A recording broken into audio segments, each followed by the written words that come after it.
The sound of wedding bells echoes through the corridors of the Spanish Alcazar, but if you listen closely, you can hear something else, the quiet sobbing of a 14-year-old girl who never chose this fate. Picture this: Madrid, 1560. A grand ceremony unfolds with all the pageantry befitting a royal wedding. Nobles in silk and velvet fill the cathedral. Incense rises like prayers toward painted ceilings. At the altar stands King Philip II of Spain, 32 years old, pale and severe, waiting for his bride. She walks toward him now, draped in cloth of gold that weighs more than her frail frame can bear. Isabel de Valois, barely out of childhood, torn from everything she's ever known, delivered to this moment like a piece on a chessboard, moved by hands she'll never see. But here's what the chroniclers won't tell you. This isn't a love story.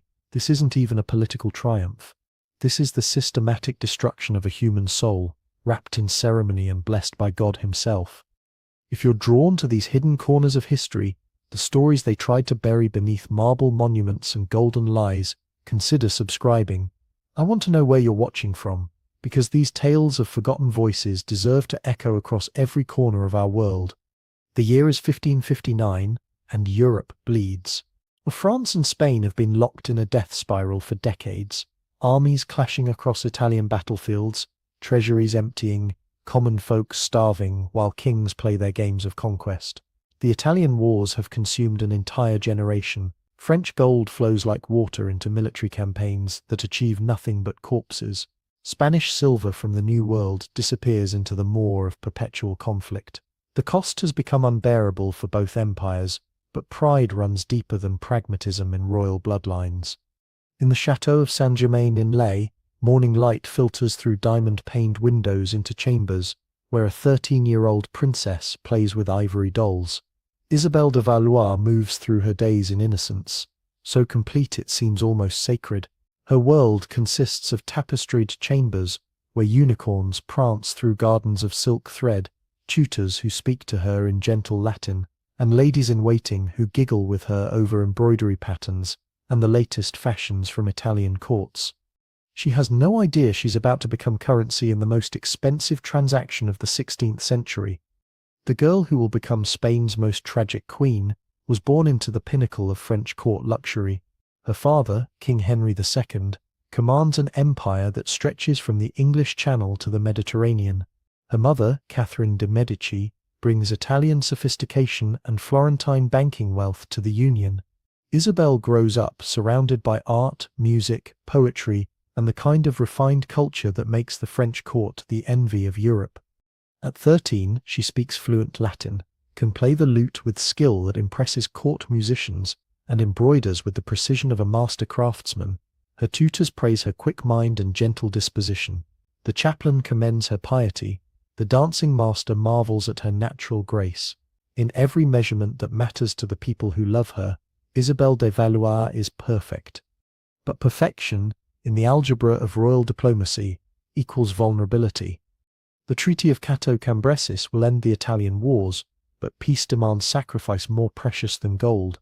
The negotiators, men who have never held a child, or soothed nightmares, or watched innocence bloom in a young girl's eyes, calculate the price with cold precision. Not territory, though some will change hands. Not treasure, though ransoms will be paid. The price of peace will be paid in flesh. A child's flesh, offered up on the altar of political expedience. When the news reaches her, Isabel doesn't understand at first. Marriage? The word floats through her consciousness, like smoke, insubstantial and strange. She's 13.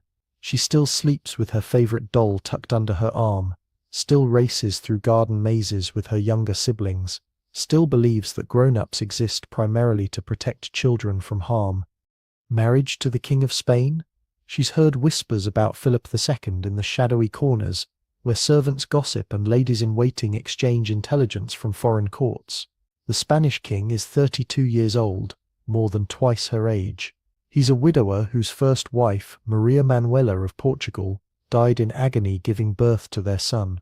The ladies speak in hushed tones about his melancholy, his obsession with religious duty, his court where laughter dies in corridors built from black stone and perpetual shadow. They whisper other things too, darker rumors that make them cross themselves when they think no one is watching. Stories about his illnesses, fevers that come and go without warning, tales of his sexual appetites, needs that drove his first wife to despair long before childbirth claimed her life, gossip about the Spanish Inquisition, which burns heretics in public squares while Philip watches from royal balconies, his pale face expressionless as smoke rises toward heaven. "Why me?" she asks her father, King Henry II, her voice small and lost in the vast throne room, where their private conversation unfolds like a death sentence delivered with paternal tenderness. The answer comes wrapped in silk phrases about honor and duty, about the sacred obligations of royal blood, about the glory that comes from serving France in the highest possible capacity. But the truth is simpler and more brutal, because she exists, because she's pure, because her hymen remains intact, and her womb still waits empty for the seed of empire. At 13, Isabel becomes a signature on parchment, a seal pressed into warm wax, a living promise that France and Spain will stop slaughtering each other's children, at least temporarily.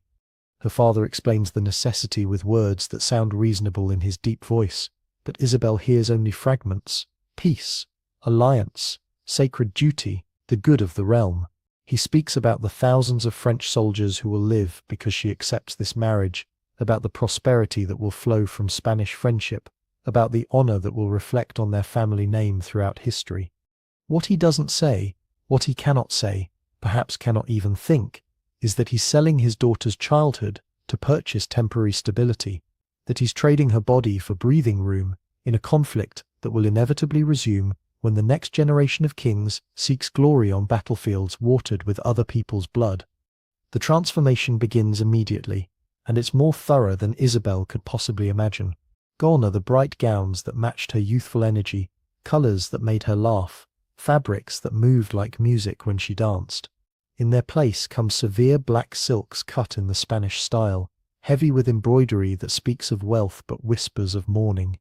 The very clothes begin remaking her identity, pressing her natural vivacity into shapes deemed appropriate for a Spanish queen.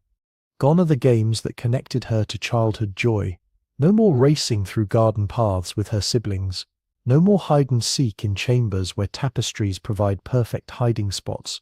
No more afternoons spent reading romance stories that filled her head with dreams of love and adventure. Tutors arrive to teach her Spanish phrases she'll need to survive in a foreign court, but the words feel like stones in her mouth. Each lesson drives another nail into the coffin of her French identity.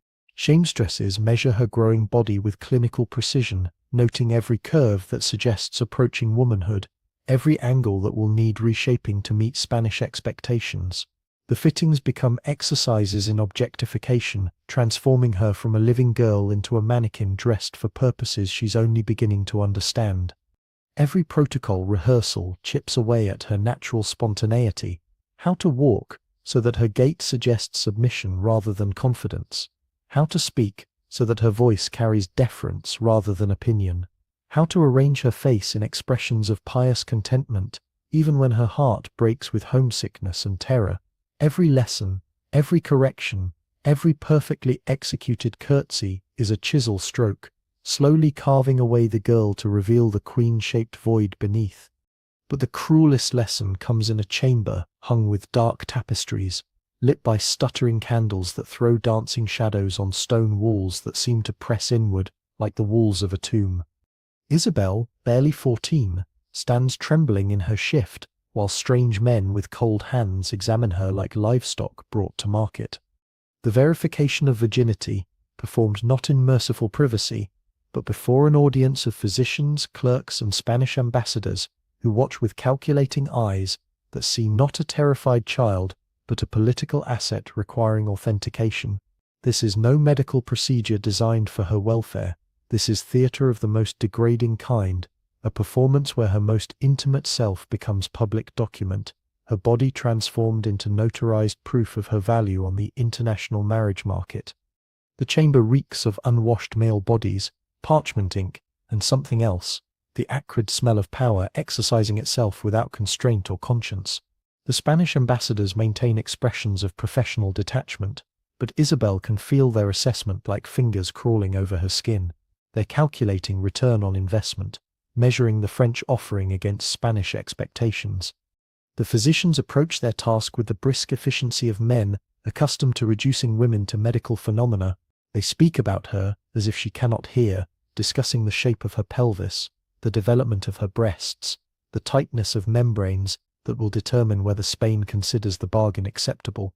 Their hands probe without gentleness, and their conclusions are recorded with the same dispassion they might bring to examining a broodmare. When it's over, when the documents are signed and sealed with wax that drips like blood, when the witnesses nod their satisfaction and file out to report success to their respective masters, Isabel sits alone in her chamber and weeps, not from physical pain, though that lingers like a burn, but from the sudden, terrible understanding that she no longer belongs to herself. The girl who entered that chamber still harbored illusions about maintaining some private space in her interior life, some corner of her soul that would remain inviolate, regardless of what public role she was forced to play. The woman who emerged understood that even her most intimate physical reality had become subject to scrutiny and documentation by strangers. There would be no refuge, no sanctuary, no aspect of her existence that remained beyond the reach of political necessity. The journey to Spain stretches like a funeral march across the countryside, each day taking her further from everything that once defined home. The caravan moves with ceremonial slowness, as befits a diplomatic procession of such importance. French nobles escort her to the border with fanfare, designed to demonstrate their nation's honor and wealth. At every village, crowds gather to wave and cheer, but Isabel sees their celebration through a veil of numbness that muffles all sensation. They're cheering for peace, for an end to war, for the prosperity her sacrifice will bring. Children wave flowers while their parents point and whisper about the young princess who will become queen of the greatest empire on earth. None of them see the girl dying inside the golden carriage, her face arranged in a smile that feels like a death mask. The French countryside passes by in a blur of green fields and stone villages, each mile marker counting down the distance to her doom. Isabel tries to memorize everything, the shape of clouds that seem different from the ones that will hang over Spanish skies, the sound of French voices calling greetings in a language that will soon become foreign to her daily life, the smell of French earth that carries memories of childhood in its familiar embrace. At the border, at the river Bidaiso that separates France from Spain like a watery grave, comes the final severing. The ceremony is called the Exchange of the Princesses, a euphemism that sounds almost festive until you understand what it actually means. Isabel will be stripped of every connection to her past life and delivered naked of identity to her Spanish captors. French ladies-in-waiting, who have been her companions since childhood, must stop here. These women who know her preferences in food, who understand her fears, who remember when she was small enough to need help reaching high shelves, they cannot cross the bridge. Spanish women wait on the other side, strangers who will remake her in their own image. French clothes that carry the scent of home, the warmth of familiar chambers, the softness that cushioned her through childhood, these must be stripped away. The silk and linen that touched her skin in happier times cannot contaminate Spanish purity. Even her undergarments, intimate things that no one but her closest attendants have seen, must be abandoned like shed skin. French jewels that connect her to family history disappear into boxes that will return to Paris without her. The simple ring her mother gave her on her 12th birthday, inscribed with words of love in French, confiscated. The locket containing her father's portrait, removed. Even the small wooden cross, blessed by the French chaplain who baptized her, replaced with Spanish religious artifacts, blessed by priests she's never met. She crosses the bridge naked of everything that made her who she was, clothed only in Spanish silk that scratches against skin that remembers softer textures.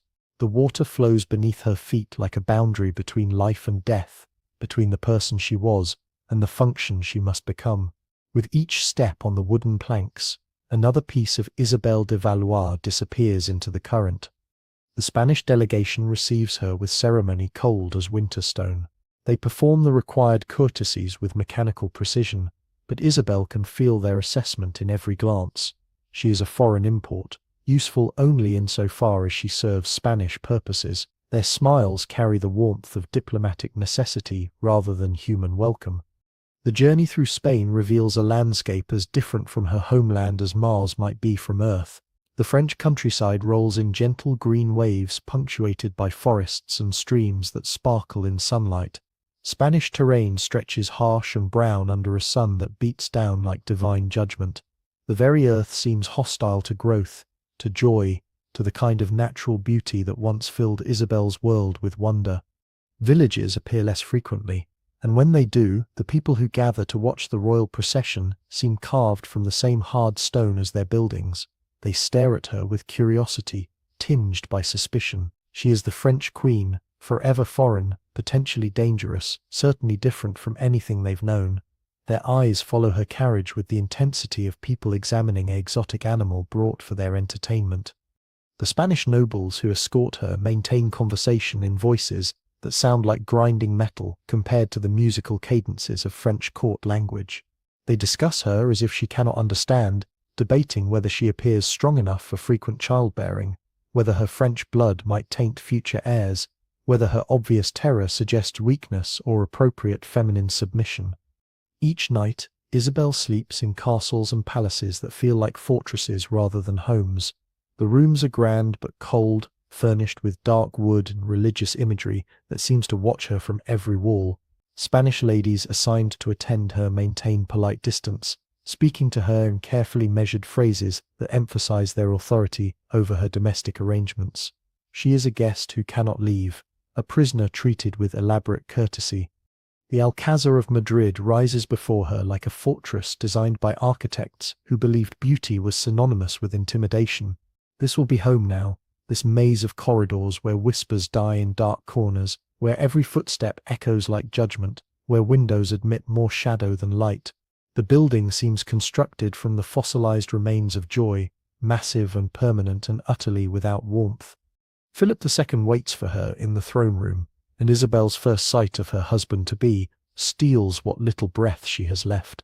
32 to her 14, gaunt, where she is soft, black-clad where she still dreams of colour. His eyes hold no warmth, no curiosity about the girl who's travelled so far to share his bed and bear his children. He sees her the way a craftsman might examine a tool sent from another workshop, evaluating function, not form.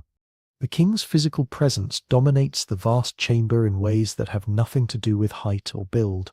Philip II projects authority like heat radiates from flame, but it's a cold authority that seems to draw warmth from everything around it.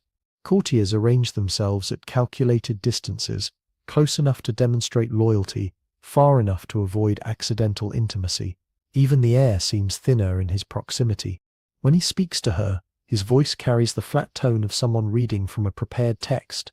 He welcomes her to Spain in phrases that sound rehearsed, expressing satisfaction with the alliance her presence represents. He does not ask about her journey, her family, her feelings about the dramatic changes in her circumstances. These things do not register as relevant to their future relationship. Isabel responds with the Spanish phrases she's been taught, her accent marking her as foreign with every syllable. The words feel like gravel in her throat, harsh and uncomfortable compared to the flowing music of her native French. Philip nods approval of her linguistic progress, but shows no interest in the girl struggling to master communication in a tongue that will never feel natural. The Spanish court gathers to witness this first formal meeting between king and future queen, and Isabel can feel their assessment like weight pressing down on her shoulders. They see her youth as either promising or concerning, depending on their individual calculations. Some whisper that she appears too delicate for the demands of royal motherhood. Others note with satisfaction that her obvious innocence guarantees she comes to the marriage uncontaminated by foreign influences. No one asks what she thinks, what she wants, what she fears. These considerations have no place in the careful choreography of dynastic alliance. Isabel exists to fulfill a function, and her personal responses to that function matter only insofar as they might interfere with successful performance. The wedding ceremony unfolds with all the majesty the Spanish court can muster, but for Isabel it feels like watching her own funeral. The cathedral fills with nobles whose names she doesn't know, whose faces blur together in a sea of calculating stares. The bishop who will perform the ceremony speaks to her in Latin. She understands, but Spanish accented Latin, That sounds different from the gentle pronunciation she learned from French tutors. She wears a gown so heavy with gold thread and precious stones that she can barely stand upright. The fabric restricts her breathing and movement, transforming her into a living icon rather than a human being. Every step toward the altar requires conscious effort. The train trailing behind her seems designed to drag her backward, as if the dress itself understands that she's walking toward her own destruction. Philip waits at the altar with the same expression he might wear while reviewing tax ledgers, dutiful attention focused on the business at hand. He does not smile when she approaches, does not offer any gesture of reassurance or welcome. The ceremony is a contract signing, and both parties must simply fulfill their roles with appropriate dignity. She speaks the vows in carefully rehearsed Spanish, each word a small death of her French identity. I, Isabel, take you, Philip. The phrases commit her to love, honor, and obey a man who regards her as useful equipment rather than a partner in any meaningful sense. The promises bind her to a life of service to someone who will never see her as deserving service in return. When the bishop pronounces them married, the cathedral erupts in celebration that sounds hollow to Isabel's ears.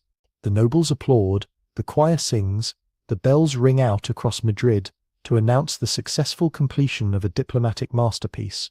But Isabel hears only the clanking of invisible chains locking into place around her wrists, her throat, her heart. That night, in the marriage bed, whatever remained of childhood dies a violent death. The royal bedchamber has been prepared with ceremonial attention to detail. Silk hangings embroidered with Spanish and French heraldic devices suggest unity that exists nowhere but in political imagination. Candles cast flickering light over religious paintings that seem to watch the proceedings with painted eyes that hold no compassion for human suffering. Philip approaches the consummation of their marriage with the same grim duty he brings to governing his empire. This is an obligation that must be fulfilled to legitimize their union and establish her legal position as his wife. There is no tenderness, no recognition that the body beneath his contains a human soul deserving of consideration. He performs the act with mechanical efficiency, while Isabel stares at painted saints on the ceiling and tries to separate her consciousness from what is happening to her flesh. The pain is immediate and overwhelming, but worse than the physical violation is the emotional understanding that this is only the beginning. Her body now belongs to Philip as completely as any other Spanish possession. Her reproductive capacity has become a resource to be managed for maximum yield. Her most intimate experiences will be subjected to scrutiny by court physicians, ladies-in-waiting, and anyone else whose duties require knowledge of her fertility cycles. When it's finished, Philip withdraws without a word of comfort or acknowledgement of what the experience might have meant for her. He dresses and departs as if concluding any other royal obligation, leaving Isabel alone with blood on the sheets and a pain between her legs that will serve as permanent reminder of her new status. In the morning, those blood-stained sheets are displayed publicly to confirm the transaction's completion. Isabel's most private moment becomes public proof, her pain transformed into political triumph. Court officials examine the evidence and declare themselves satisfied that the French princess came to marriage with her virginity intact. The Spanish court celebrates while Isabel lies hollow-eyed in bed, understanding finally and completely that she is no longer a person in any sense that matters. She has become a function, a service provider, a biological system designed to manufacture Spanish heirs.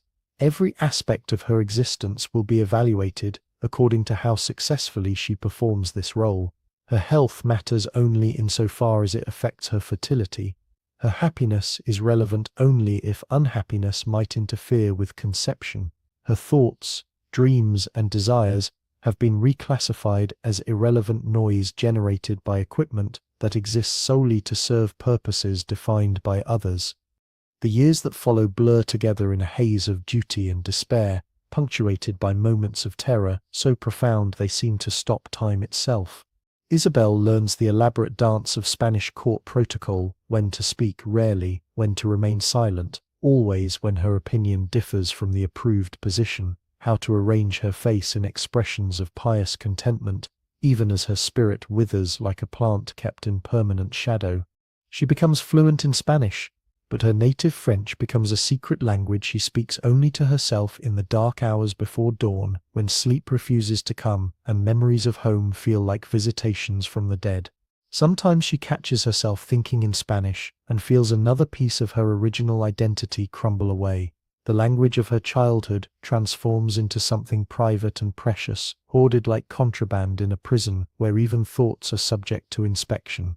Philip remains a stranger, sharing her bed, visiting her chambers when duty demands an heir, but bringing to these encounters the same mechanical devotion he shows when hearing mass or reviewing reports from colonial administrators. He never asks about her comfort, her pleasure, her emotional state. Sex becomes a ritual of possession and submission that leaves Isabel feeling more isolated after intimacy than before. She searches his face during these encounters for some flicker of humanity, some recognition that she exists beyond her biological function, but finds only the cold assessment of a man cataloguing his possessions. Philip's eyes hold depths of calculation, but no warmth, no curiosity about the person whose body he inhabits with such regularity and so little genuine interest.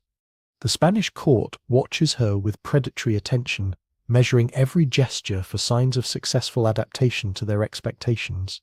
If she smiles too broadly, she's criticized for unseemly frivolity. If she remains appropriately serious, she's suspected of harboring dangerous foreign attitudes. There is no correct way to exist in their eyes. She can only succeed or fail at the single function they've assigned her. The pregnancies begin within months of her marriage, and with them comes a new kind of suffering that makes her previous trials seem almost gentle by comparison.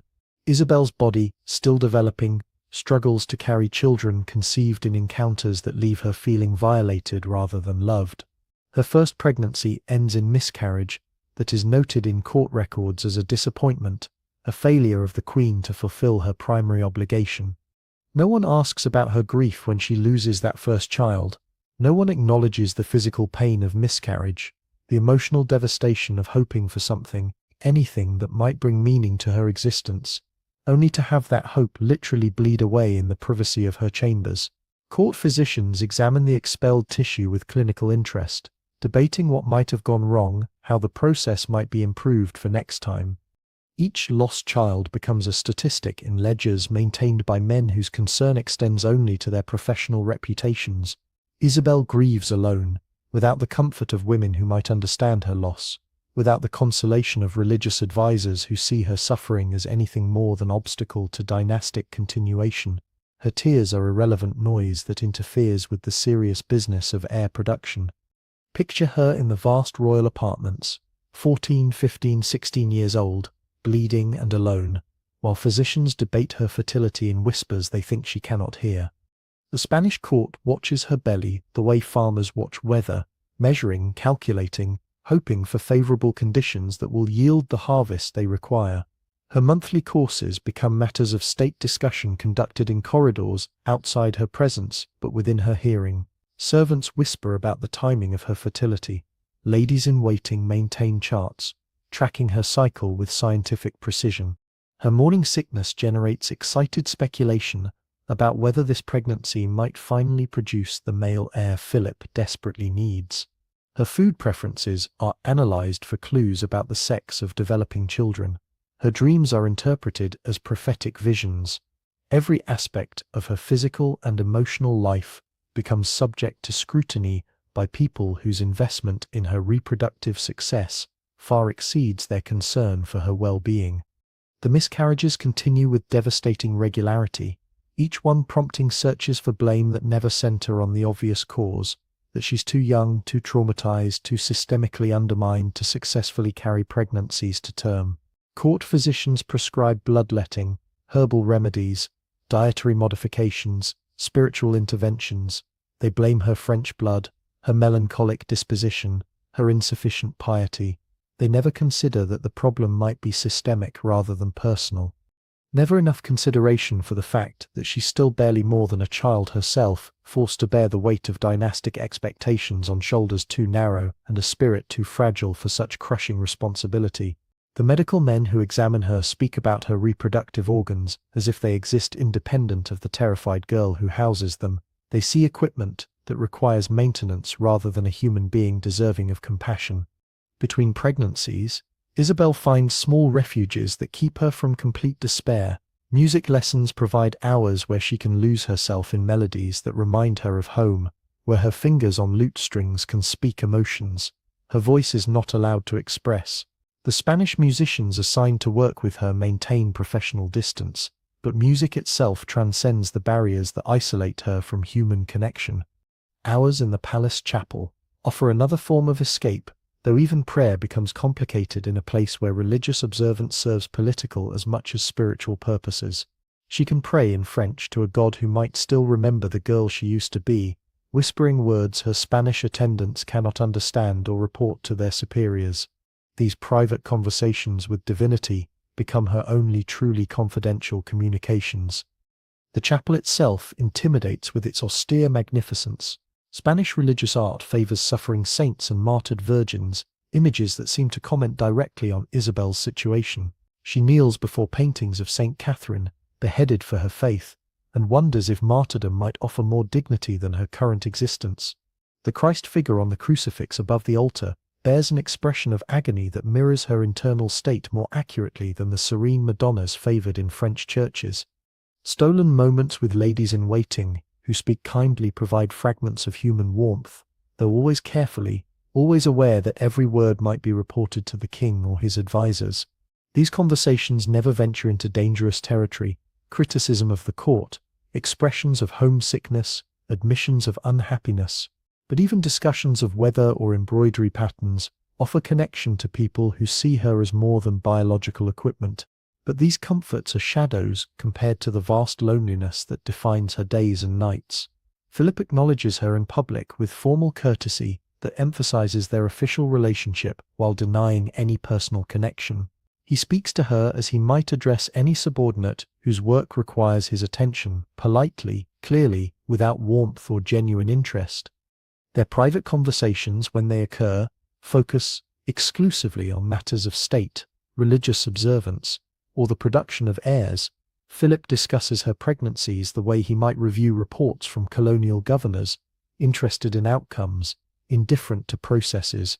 Isabel might as well be addressing a portrait for all the human response her words generate. She learns to read his moods in the micro-expressions that cross his gaunt features. When he appears more distant than usual, she knows to remain especially quiet. When his jaw tightens in that particular way, she understands that something in the governance of his empire has frustrated him, and she will bear the emotional cost of his displeasure. When he looks through her as if she doesn't exist, she knows he's calculating whether her reproductive failures justify seeking annulment and trying again with fresh genetic material. The Spanish nobility treat her with elaborate respect that barely conceals their assessment of her usefulness. She is the French queen, forever foreign, valued only for her ability to secure the dynasty through successful childbearing. When she speaks in council meetings, the few times she's permitted to speak, they listen with polite attention that vanishes the moment she finishes. Her words carry no weight beyond their entertainment value. When she doesn't speak, they interpret her silence as proof of proper feminine submission or evidence of intellectual limitation, depending on their personal prejudices. There is no correct way to exist in their eyes. She can only succeed or fail at the single function they recognize as legitimate for someone in her position. Years pass with mechanical regularity, marked by failed pregnancies, religious festivals that feel like endurance tests, and diplomatic ceremonies where she serves as living symbol of French-Spanish alliance. Isabel's reflection in mirrors becomes that of a stranger wearing her face. The soft curves of girlhood have been replaced by the sharp angles of chronic stress and premature aging. Her eyes, once bright with curiosity about the world beyond palace walls, now holds the flat resignation of someone who has learned not to hope for anything beyond basic survival. The elaborate court dress transforms her into a living icon, beautiful in the abstract way of religious statuary, untouchable in the same manner, and fundamentally hollow beneath the ornate surface. She begins to understand that her life will be measured not in joys or achievements or moments of genuine connection with other human beings, but exclusively in successful births. Every day that passes without securing the dynasty is a day she fails at the only task anyone considers important. The pressure is so constant, so complete, that she sometimes forgets there was ever a time when her worth wasn't tied exclusively to the contents of her womb. At 17, Isabel carries another child, and the entire Spanish court holds its collective breath. This pregnancy progresses further than the others, and hope becomes more dangerous than despair. Court physicians monitor her constantly, tracking every symptom, every change in appetite, every shift in energy level. Ladies in waiting hover with nervous attention that makes privacy impossible. Religious advisors pray publicly for the health of mother and child, but Isabel knows they're praying primarily for the child, specifically for a male child, who will justify the years of disappointment that have defined her reproductive career. Her body, finally mature enough to sustain life, nurtures the growing heir with determination born of desperation. She can feel the child moving within her, and for the first time since leaving France, she experiences something approaching maternal joy. This baby represents possibility, not for love, which she's learned is beyond her reach in this marriage, but for purpose that might give meaning to her suffering. Philip visits her chambers more frequently now, ostensibly to check on her welfare, but actually to assess the progress of his potential heir. He brings to these interactions the same careful attention he gives to important state documents, interested in outcomes, focused on successful completion, utterly indifferent to the human experience of the woman carrying his child. Isabel becomes a vessel under observation rather than a person deserving consideration. For the first time since arriving in Spain, she dares to hope, not for happiness. She's learned that lesson too thoroughly, but for the kind of peace that might come from finally succeeding at the only test that matters in this cold palace. If she can give Philip the son he demands, perhaps the relentless pressure will ease. Perhaps she'll earn some measure of respect. Perhaps she'll finally justify the destruction of her childhood and the sacrifice of her dreams. But even successful pregnancy comes wrapped in new forms of suffering that Isabel hasn't anticipated. The child grows, and with it grows her understanding that she's carrying not simply a baby but the future of an empire. Every kick serves as a reminder of the stakes involved. Every hour of nausea reinforces her role as incubator for Spanish dynastic ambitions. The weight of expectation presses down on her already fragile frame more heavily than the physical weight of the developing child. She can feel the court's hopes and fears growing heavier with each passing month. Success in this pregnancy won't just vindicate her reproductive capacity, it will determine whether she remains queen or becomes an obstacle to be removed through annulment and replacement with more fertile imported breeding stock. Court physicians debate her diet with the intensity of military strategists planning crucial campaigns. They prescribe exercises designed to ensure proper positioning of the child during birth. They monitor her emotional state for signs of melancholy that might interfere with healthy development. Isabel becomes a walking medical experiment, every aspect of her existence calibrated to maximize the chances of producing a living heir. The Spanish nobility watch her growing belly with predatory interest that makes her feel like livestock approaching slaughter. They discuss her condition in her presence, as if she cannot understand their rapidly spoken Spanish, debating whether she appears strong enough for the ordeal ahead, whether the child seems properly positioned, whether her obvious anxiety might somehow damage the precious cargo she carries. Labor, when it comes, is agony that no one prepared her for. Hours of pain in a chamber filled with strangers, physicians, midwives, court officials waiting to verify the gender and legitimacy of the heir she's spent nearly a year producing. The Spanish court requires witnesses to royal births to prevent any possibility of substituting healthy infants for sickly ones or male children for unwanted females. Isabel screams in French during the worst contractions, the language of her childhood returning in moments of extremity when conscious control dissolves under waves of pain more intense than anything in her previous experience. But no one in the birth chamber understands the words pouring from her lips, and no one particularly cares about her suffering except as it might interfere with successful delivery. She begs for her mother in phrases that mean nothing to Spanish ears. She cries for comfort that no one present knows how to provide. She pleads with God in French prayers that sound like gibberish to the Spanish physicians, who view her labor as a medical event rather than human crisis, requiring compassion and support. The birth chamber fills with smoke from incense, burned to sanctify the proceedings and purify the air for the emerging heir. Religious relics line tables around the room, holy bones and preserved saint fragments, intended to ensure divine protection for mother and child. But the spiritual trappings cannot mask the fundamentally clinical nature of the event. Isabel giving birth under the observation of people whose concern extends only to the successful extraction of living Spanish royalty from her French body. When the child finally arrives after 18 hours of labor that leaves Isabel delirious with exhaustion and blood loss, it's a daughter. The disappointment in the room is immediate and palpable. A girl useful for future marriage alliances, but not the male heir Philip desperately needs.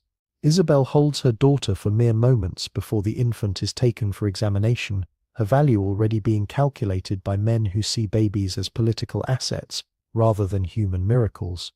More pregnancies follow, each one taking something irreplaceable from Isabel's weakening body.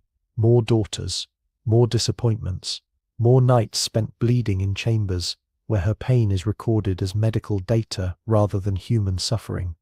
By 1568, at 22 years old, Isabel has the physical constitution of a woman twice her age. Chronic illness, repeated pregnancies, and the relentless pressure of court life have carved deep lines around eyes that once sparkled with youthful curiosity. She moves through palace corridors, like a ghost haunting her own life. Her final pregnancy begins in 1568, and Isabel knows, with the certainty that comes from a body pushed beyond all limits, that she will not survive.